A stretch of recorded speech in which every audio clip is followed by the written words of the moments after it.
let's talk about what USC should do if this comes up for a vote and they have a vote.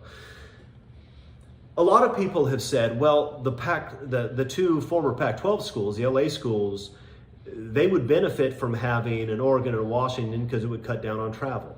I wonder about that. If you're talking about a flight of 2.5 to 3 hours versus 4 to 4.5 hours, does that really matter so much that you have to do something that might not otherwise be in your interests?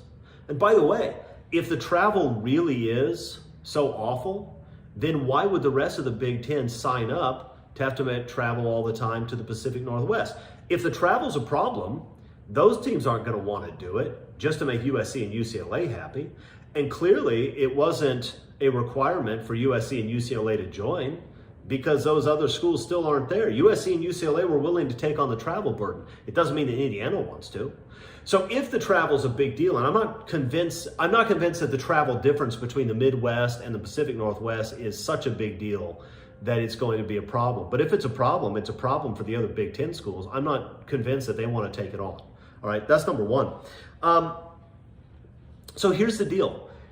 Does USC want Washington and Oregon? I think the answer is no. Oregon has turned themselves into a recruiting rival that actually is able to come to Southern California and steal players. They're not going to be able to do that if they're stuck in a dying Pac-12 that's streaming on Apple while USC is playing Ohio State and Michigan on prime time on Fox, okay?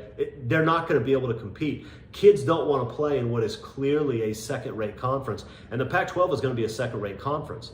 And so if you don't want Oregon raiding your recruits in Southern California, and if you're USC, you don't, USC has to dominate Southern California recruiting to get where they want to be, then you don't really want Oregon around. You're better off leaving them in a ditch to die, which is what I think USC should do. I think if Oregon and Washington want to join, USC and UCLA should be two of the no votes. But here's the thing. USC actually has some leverage over Oregon if this comes about that they don't currently have. Right now, the NCAA has rules. Those rules seem to imply that pay-for-play schemes that Oregon and Miami and some of these other schools are engaged in are inappropriate. If you offer a kid $500,000 to sign a national letter of intent, you're violating the rules.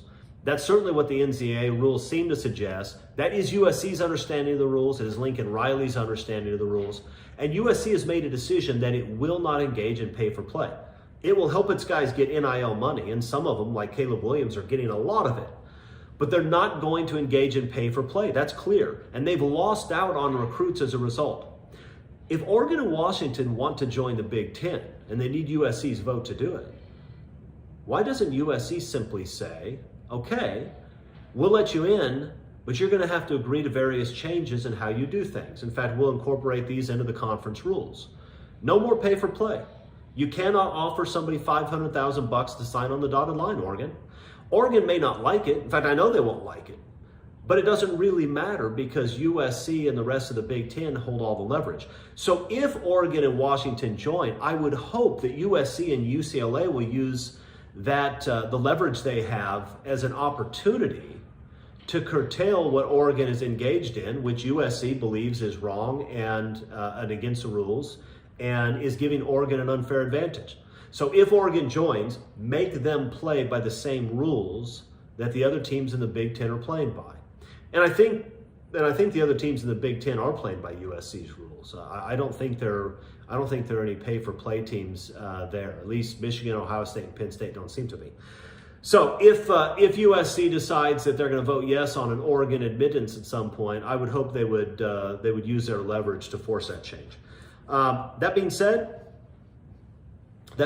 I'd still leave Oregon in the ditch and let them die. I've already explained for reasons that I won't go into again why I hate that program. USC has a chance to really drive in the dagger. There's nowhere for Oregon to go. The Big 12 isn't a great fit, and the Big 12 isn't going to be able to compete with the Big 10 or the SEC anyway. The SEC is a terrible fit. Talk about travel issues from the Southeast all the way to the Pacific Northwest. That's a terrible option. So there's really nowhere for them to go. Oregon will be stuck. USC could bring in Stanford and Washington instead. They could get better academics and frankly, less repulsive teams.